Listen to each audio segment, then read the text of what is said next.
As a clearing firm, we are not at liberty of going and, to some extent, going and trying to define a particular market. We're always driven by our customers, and our customers are telling us where to go. It seems like a very straightforward job. However, I think being in derivatives world, I think most of our business and most of our customers are not coming from strategic investors who are coming and sitting on the investments for 10 years. It doesn't come, well, there is obviously the hedging business, but the bulk majority of the volume is coming from people who are looking for market opportunities. And these are the core of the customer base, and this is the core who is bringing the volumes to the market. And those people and those traders and you, they love volatility, they love market integrity, they love liquidity, and they do not particularly sort of care, I think, the jurisdiction, as long as all those criteria are met. So, which makes our job as a clearing firm slightly more complicated, because you may wake up one day and somebody saying, well, I want to trade Vietnam, or I want to trade something that potentially some that that's cutting head off. So as a clearing firm, you need to be in a position to create your infrastructure and create your clearing, banking, trading technology solutions to accommodate the customer. So when the customer comes on another line and saying that it's like coming to the shop, and so the customer says, well, you're selling Motorola's, and the customer says, well, they're out of business for about 5 years, I want an iPhone. You need to be in a position to offer the iPhone. We're in the midst of interesting times, I think. I think probably Mara and Non can correct me. I think there is an old Chinese saying, it's better to be a dog in tranquil time than a human in the time of chaos. But I think our customers do like volatility, and we're definitely going through the period, I think, when the system that has been operating for 50 years is kind of slowly disappearing in front of our eyes. We getting to the point where the solutions which have been working, where we've been operating all in one currency, we're doing savings in all one currency, it's all going away. And we need to embrace it. If we look at FIA table of the most traded derivatives contracts, the products that most of our, sort of, when I'm saying our, so I think brokers in UAE and Europe and US trading, so the most traded US products coming at the end of page 1 of the table. European products are not even featured on page number 1, they come at page number 2 and number 3. A lot of skeptics would be saying that, you should be looking at the size of the contract, and the contract size of the products in Asian markets are pretty slow.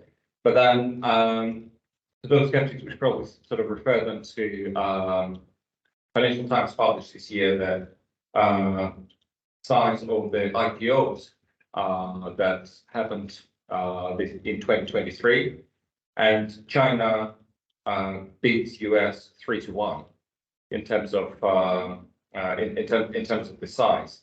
Incidentally, UAE is coming to number 4 on that list. But what I'm trying to say is that we shouldn't be really saying that there is a change in capital markets or the change is coming. The change has already happened.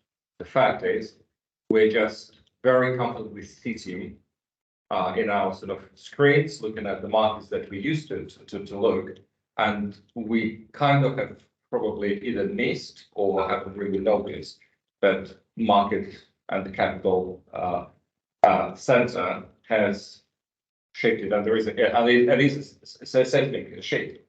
Perhaps one of the reasons why, as I say, well, a lot of European and EU investors haven't sort of participated, I think, in Asian market. with a perceived complexity or difficulty accessing the market. I think that's probably the reason I think why we're here. And to be honest, I think when we started the process of going through the motions of creating the infrastructure versus the market, it does look daunting and quite so maybe intimidating. But then at some point I did ask myself, if I were an investor who never traded in any other market and I would come and look at LME rules, or I look at MiFID, or I look at MiFIR or regulatory reporting, would I have the same level of fear and reluctance, I think, maybe just to go and to understand? As I say, well,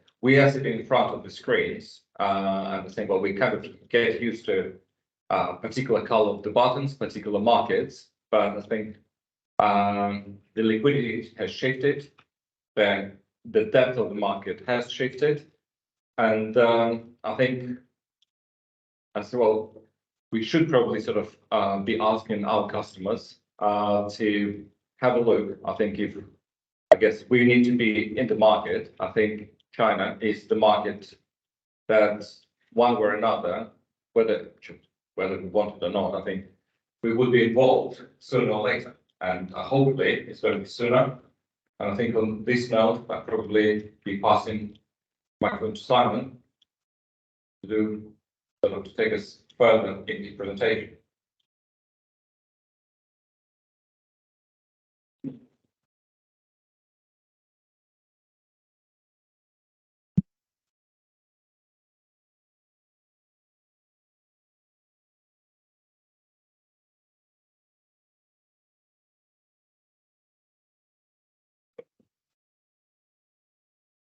Thanks.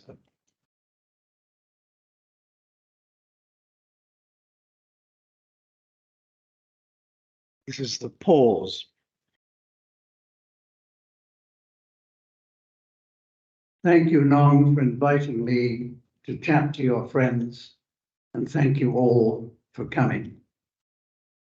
This is a very treacherous time to talk about what the future holds, whether for equity or commodity markets, including copper. China is so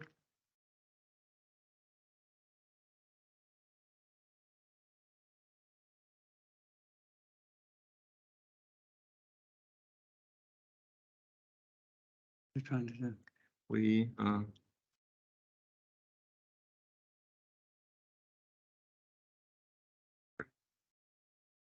Thank you. China is so integrated into the global economy so that what happens beyond its borders must impact the country's business activity. The cross currents are multiple. On the one side, America and Europe are surviving only on borrowed money. Debt just keeps getting larger every day. Organic growth has been taken over by government spending. On the other side, there are wars over Ukraine and Israel, either which could break out beyond their borders. In fact, unless world leaders are able to encourage Israel to restrain its military activities, which both Putin and Xi are trying to do, the risk of Israel deciding to exterminate not just Hamas, but Hezbollah as well, and thus formally attacking Lebanon and Syria, are very real. Should that happen, then Russia would be drawn into protecting Syria, given the alliance between the two countries, but more of that later. In the grand picture, we could see the rebirth of the Ottoman Empire, which lasted from 1453, when they overran Constantinople, to the end of World War I. History seldom repeats itself, but it does rhyme. The dots are coming together, for Turkey to join China, Russia, Iran, and other Arab countries into one large BRICS plus group of nations. The global economy is perched on the edge of a cliff, with debt over 4 times its GDP, excluding the $650 trillion derivative market. Global bond markets have sussed out these dangers, so long-term treasury yields will continue to rise until early 2025, though with some volatility, especially in next year's second quarter. Failures within the system, including more regional banks in America, are very likely to occur. The big impact of rising interest rates lies ahead of us, not behind markets. I work closely with our technical associate, Peter Goodburn of WaveTrack International, and have done so for more than 25 years. When his technical work corresponds to our fundamental analysis, we have a very strong story, which is the case now. My story will show that over the coming decade, there'll be 4 waves of expansions and contractions. The trick is going to be how to navigate the years of bull and bear markets, both for equities, commodities, including copper. Please do ask questions as I go from slide to slide, as I'd like this to be an interactive discussion, as beyond my opening remarks, I have no prepared text. So let the story start by talking through a number of slides. This is obviously self-explanatory. Here are my 4 waves. We have contractions from now until early 2024. From then until early 2025, we have expansions, what I nickname the last hurrah. Wave 3 is the really difficult period, 2025 to 2032, excuse me, which will include rolling recessions, depressions, conflicts within countries, and wars between countries. The wave 4 is having got rid of all the stupidity that the world is facing at the moment. We go back to a long period of expansions, and global GDP and copper consumption reverts back to the averages that have existed since 1900. So here is the G7 and E7 composite PMI new orders. What we know from talking to fabricators and others is that business in Europe has probably got another 4 to 6 months before it will bottom out. And in America, as I'll show in a moment, certainly from the real manufacturing, i.e. Semi-fabricators' point of view, business continues to weaken. And in China, business is pretty flat, but I will talk more about that later. So in America, you can see that the growth rate of the Conference Board's leading economic indicators continue to fall, which is very much mirrored by what one can see in the real economy, not the headline growth rates of 4.9%, which were very illusionary. And in fact, on a year-on-year basis, the third quarter was only up by 2.9%. And I've just noticed that the Atlanta Fed has cut its fourth quarter GDP to 1.2%, effectively a recession. This shows you how Eurozone purchasing managers' indices are performing. And it mirrors exactly what we hear from manufacturing sectors, whether on copper or specialty steels. The story is the same. Order books continue to fall. In China, this is a chart that our friends produced from CKGSB, and it really shows very little growth is happening. And I think that despite what the government is doing, is laying the foundations for much better growth next year. In fact, we use nominal GDP, not the real GDP numbers.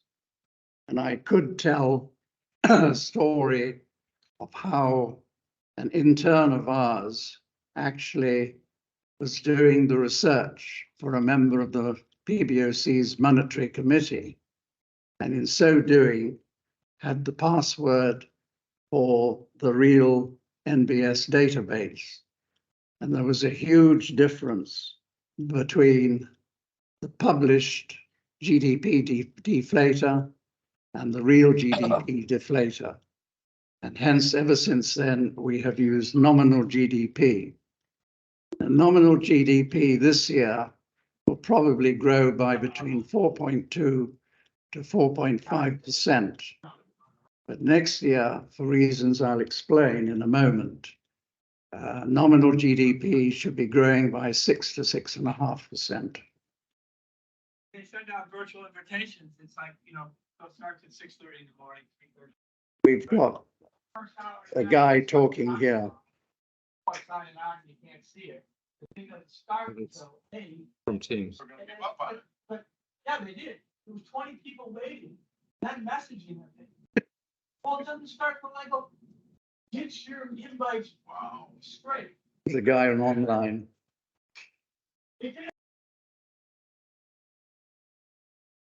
Thank you very much. So shipping is a very important indicator of business activity. And you can see that between now and April next year, business is going to continue to weaken.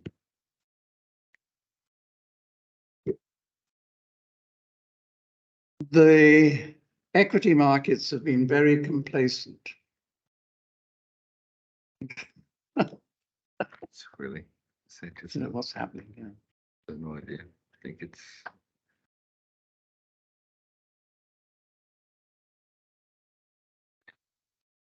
Okay, thanks. Equity markets have been very complacent. It's going to require a catalyst for the market to be shaken out of its complacency. It could arise from at least 2 developments. The first is the fragility of the American financial system when you look at what's happening in its undergrowth. And we could well see some failures taking place between now and the end of the year. The second potential shock will arise from a nasty event evolving either in the war with Israel or over Ukraine. I hope that what I expect to see occurring, which is that Israel, having almost annihilated Hamas, will go after Hezbollah. And if that happens, it means that they will attack Syria and Lebanon, and in so doing will bring in Russia. But I'll talk about that later. But after the big correction, which is about 30%. As I will show in a moment, the world is going to go into a real inflationary era, and everybody be looking for their inflation hedges, equities, commodities, including copper.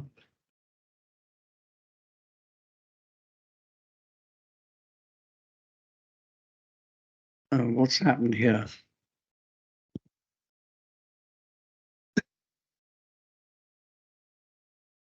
That's not me, by the way. The top screen. Okay. Yeah. Okay, so this inflation we laid out, that chart 2-3, what, you got any idea of what copper prices would be? Yeah, I do. Now I'll come on to that in a moment.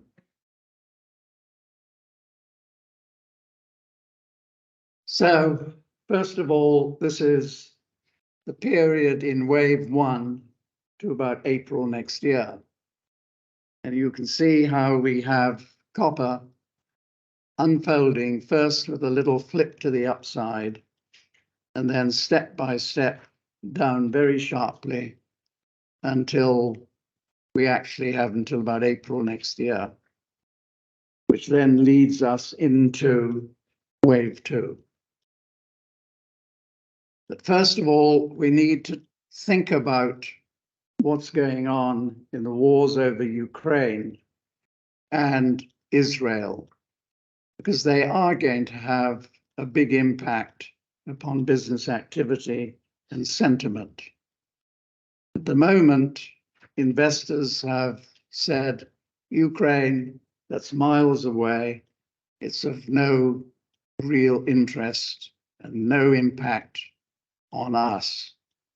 But that's completely wrong, because really what is at stake is that Russia has been seeing the advance of NATO towards its borders.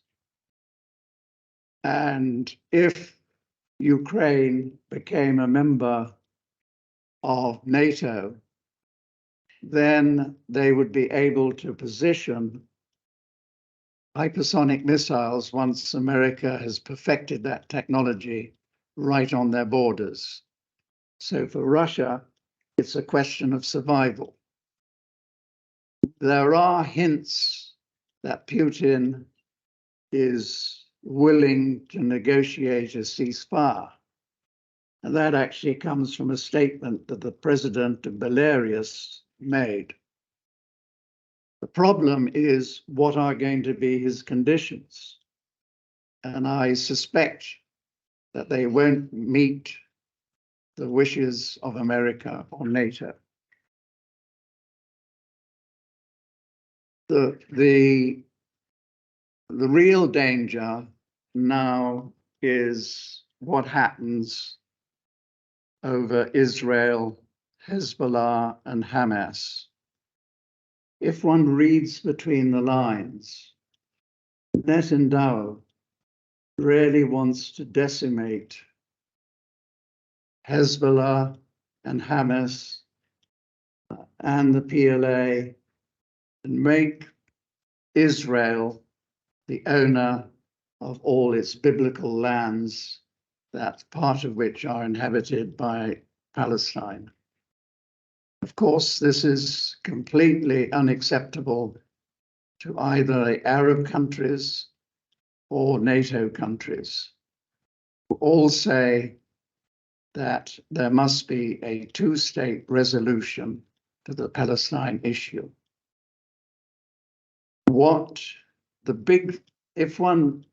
I listen to Israeli news very regularly, channel 124, it's very good. And if you listen to the real experts there, they're all ex-senior officers in IDF or in Mossad. And every time they speak, they say the objective is the extermination of Hamas and Hezbollah. So if you're going after Hezbollah, then you're going after Russia. Then if you're doing that, and these guys also, all comes back to one simple sentence. The real perpetrator is Iran. So it's quite possible that at some stage, and I don't think it's this year, I think it's more likely to be late 2024 or 2025, that either Israel and or America decide we've had enough, we have to go after Iran. The problem is that Iran has prepared itself for an aerial attack. And in fact, my friends in the country say to me that they are expecting an aerial attack at any moment. Now, why is this important? It's important because since 2015, China, Russia, and Iran have been conducting joint naval exercises in the Sea of Oman. We know that Iran has acquired the latest Chinese and Russian anti-ship missiles, so the coast is lined with them. Iran has also developed its own hypersonic missile technology. And I know from a friend who's actually been across the straits to see which super tankers Iran has chosen should America attack, that they will then sink. They will sink those two super tankers in the narrow channel, thus stopping 20% of the world's oil from flowing out of the region. So this is something, a danger, I think, is not for this year, but I suspect it's going to be for late 2024, 2025. So we've gone through wave one, where we've had big corrections. And now with a combination of the G7 countries being in recession, America being in recession, with very deep worries about the fragility of the US financial system, with problems arising in the bond market, that the Fed, despite what it says, will be forced to change its policies, cut interest rates, and put their feet on the money supply accelerator so that credit becomes plentiful again. So what do we then have? We then have, first of all, the dollar starts falling, and get my notes out. We would have the dollar index, which is currently 106, probably rising to 109 by March. And then by the end of 24, the index will be 90, the end of 25, 70. And dare I say it, the ultimate bottom will be 51. That is the story of de-dollarization. Energy prices will be rising sharply, supply disruptions out of Russia and other parts of the world at a time when economic recovery comes into place. And so there is an additional demand for oil. Food prices in the period second half of 24 onwards are going to soar. I'll come on to that in a moment. Driven by grain exports from the Ukraine and Russia declining, as well as fertilizers. But the big change is weather patterns, with the 89-year global cycle reappearing either the end of next year or early end of this year or in 2024.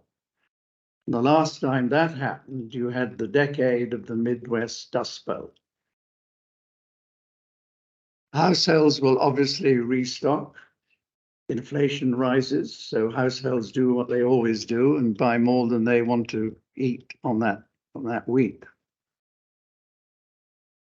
Financials will see hedges against the falling dollar and rising inflation.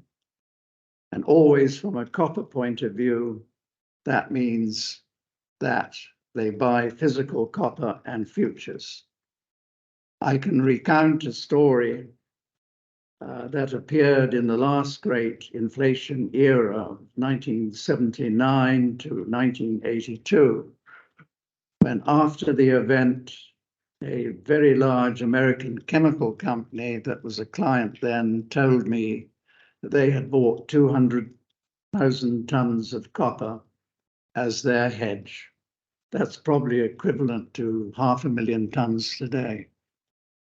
So also manufacturing restocks everything, not just cathode, semis, components, widgets, products. But of course, bond markets will hate all of this. And we will see yields starting to rise in the second half of next year. And if I can get my little notes. So 10-year treasuries are now yielding 4.7%. They'll probably rise to 5.4% by the end of this year, 5.7% by April next year. But then in the second and early third quarters, they will collapse because of what the Fed is doing. So you'll see something like 3%. But thereafter, with inflation taking off, the dollar falling, nobody liking the way that America is running its government, you will see by mid-2025, you'll see US 10-year treasuries yielding well over 10%.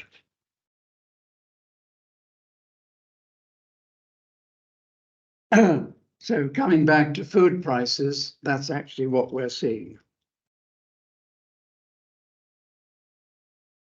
Then we get into the really difficult and dangerous period, very much like the 1920s and 1930s. So we're going to have global recession, if not depression, rolling recessions, internal strife within many countries. You're actually seeing it at the moment, particularly in America and parts of Europe.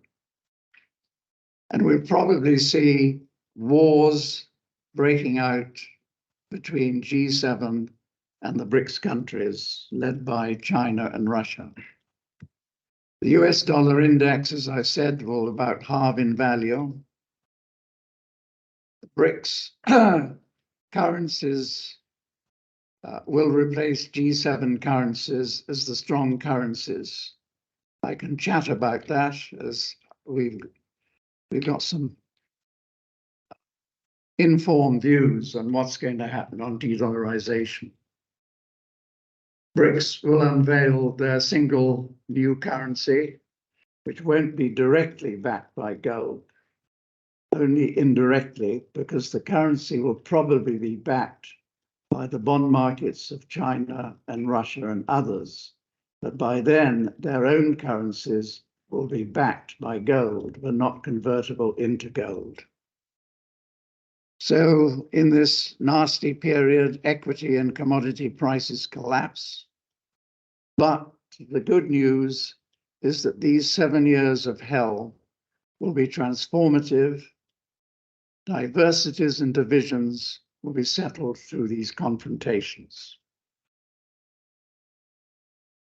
The good news, but that doesn't happen until the early 2030s, is that global growth in copper consumption reverts back to the 125-year trend growth rates of around 4%.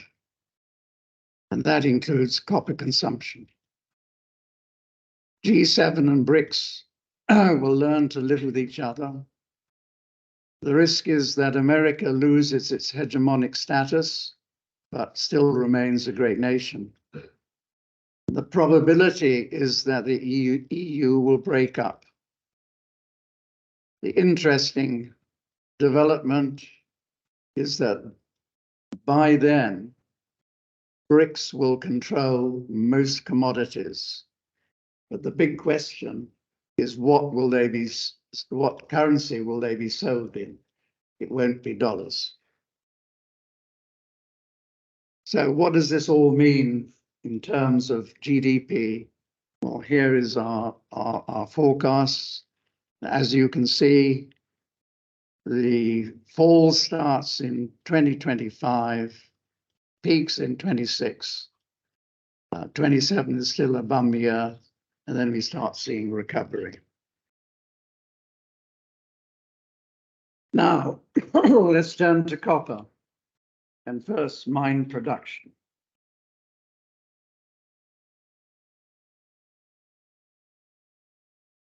In the last 2 months, spot TCs have fallen from an average of 95 to a range of 82 to 85. The main reasons being new smelter startups ramped up production and thus booked additional material in China. Existing Chinese smelters are running at max.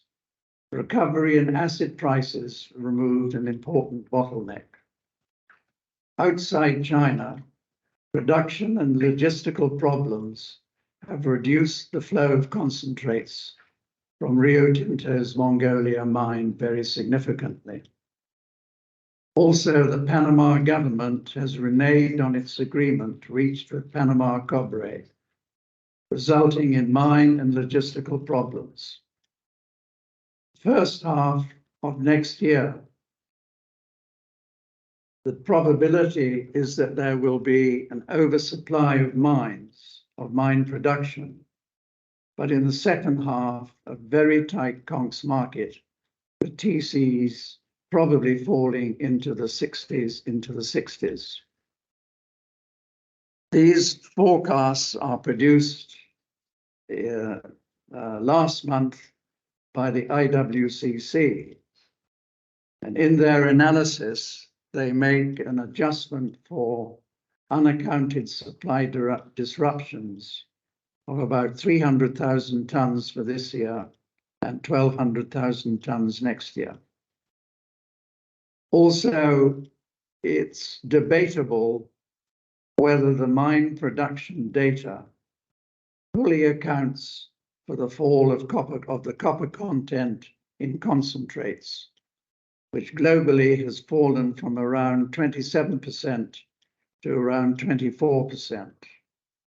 So on our own internal production forecast, we make an adjustment.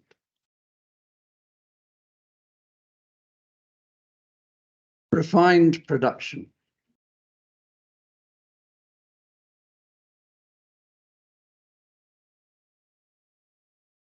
Here, the IWCC probably understates significantly the refined production that will come out of China. Our smelter friends there think that refined production this year will be more like 11.5 million tons, and next year 13.5 million tons. And that's going to have a very significant impact on China's import and export of cathodes. Codelco is probably not going to meet its target production either this year or next year. Now let's have a look at copper consumption. a lot of people underestimate how much copper is being lost to substitution. This was a table that the ICA produced at the IWCC meeting in Bangkok in May. Two comments I'd like to make. First, and it's very important, 40% of the wiring going into EVs is being replaced by aluminium. And that comment comes from the CEO of Sumitomo Electric Industries, the largest global maker of wire harnessing for cars. The second is that Daikin, the world's largest aircon maker, took a decision after 20 years of research to substitute copper in its copper tubing for aluminium. That is a 2 million ton global market. If Daikin, which they have, moves to aluminium, other aircon makers will be forced to for cost and competitive reasons. So that rather reminds me what happened to copper being used in the auto radiator market in the 60s and 70s when aluminium replaced copper. So here is our analysis of the global copper and copper alloy semis consumption. Now for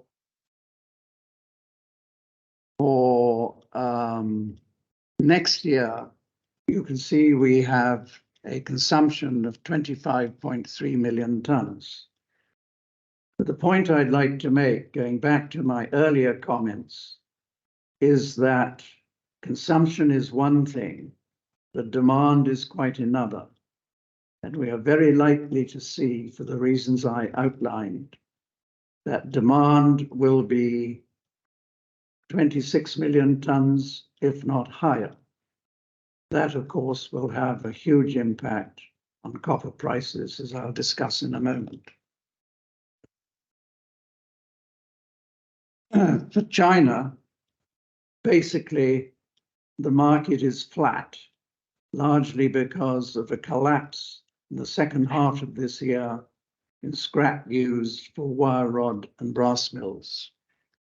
I've probably underestimated the 2024 figure, but again, for the reasons I've given, demand will be much higher than consumption.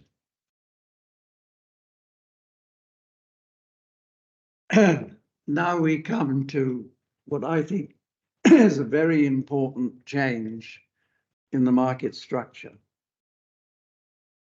China has been a mega importer of cathodes, running from 4.5 million tons in 2020 to 3.5 million odd tons last year. The problem is that China's smelters and refineries are increasing capacity and production to such an extent that China will become a net exporter of cathode. That's going to have a very significant impact on the arb between the LME and China.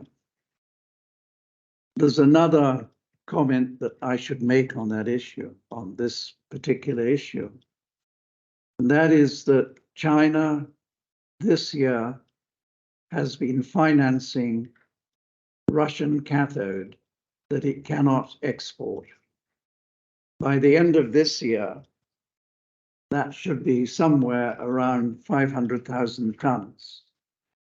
Now, in return for financing that stock, I am told that there's an agreement that when China wants to draw on those stocks in Russia, there will be a discount of $200 per ton against whatever is the agreed price.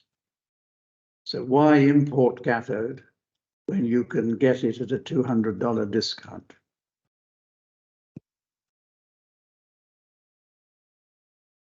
Yeah, only one.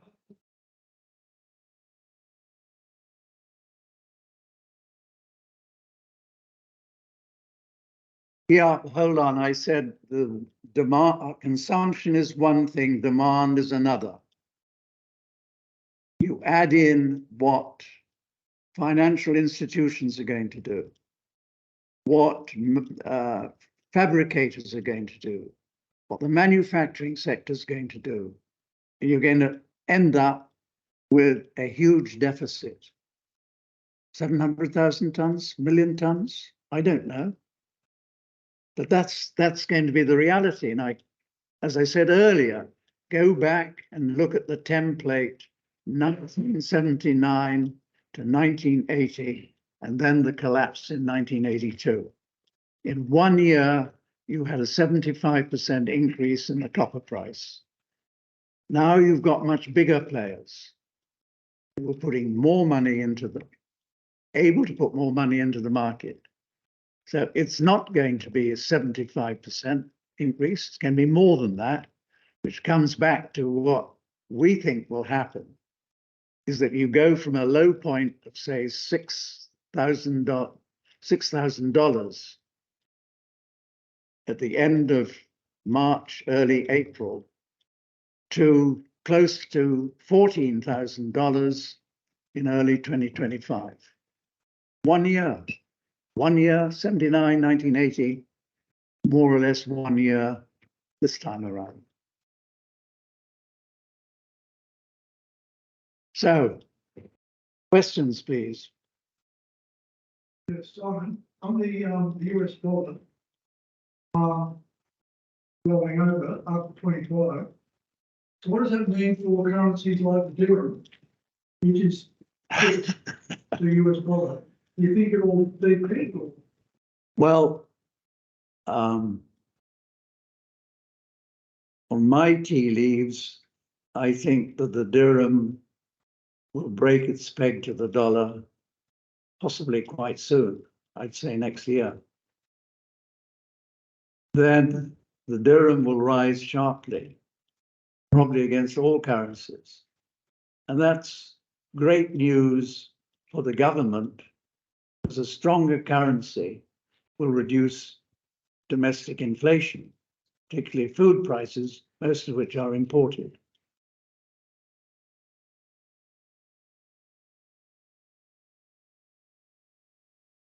Hi, sir. Good evening.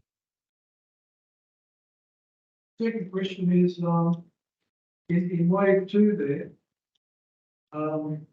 which peaks in 25, if this conflict with Iran escalates at about the same time, so you've got a peak in wave 2, oil prices are already high, and if they block the straits, and oil prices will go parabolic. Yeah, correct. And what also happens, it blows up the derivative market. That's the elephant in the room, because Yeah, exactly. $600 trillion market. Yes.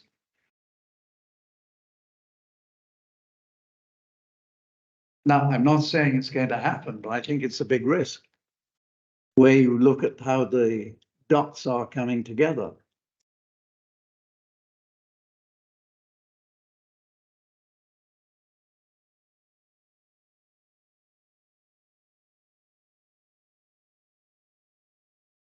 This rather reminds me of the reaction I got at a Jeffries conference in Hong Kong, when at the end of a similar presentation, I was met with deathly silence.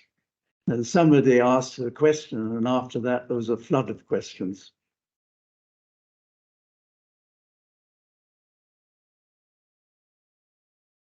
So what's the hedge after 25? Is it precious metals? Is that the hedge?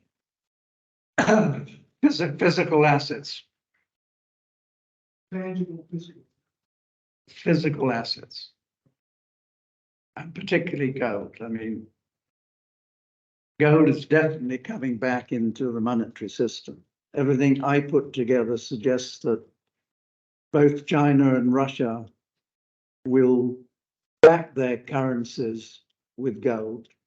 In China, for instance, since the Shanghai Gold Exchange was started in 2005, I think it was, or 2006, the general public, institutions and households have bought approximately 22,000 tons of gold, and they're still buying. There was a few months ago, the government issued an arrangement by which a household can actually buy physical gold on a monthly stock order. So China will turn around one day and say, our currency is backed by gold, which is owned by the population. But the government, through different ministries, including the PLA, owns also something of the order of 25,000 tons. I know the PLA does because I have a very good friend who used to be the president and CEO of a big Japanese company. And as he said to me over lunch one day, I have to know a lot of important people in China. One of them is one of the top generals. Whether he's still there or not, I don't know. So he invited me down to headquarters for drinks that started at 4 o'clock in the afternoon. 6 o'clock, he tapped me on the shoulder. He said, let's go for a walk. So we walked across the compound to a big warehouse. And he said, my jaws dropped when I saw inside the warehouse was stacked from floor to ceiling with bars of gold. So voila. In Russia, the published number is only, I forget the actual number, is about 1,200 tons. But the company that sits above the central bank owns 10,000, 11,000, 12,000 tons. And the last I heard a couple of years ago from somebody who should know, it was a total figure of 12,000 tons.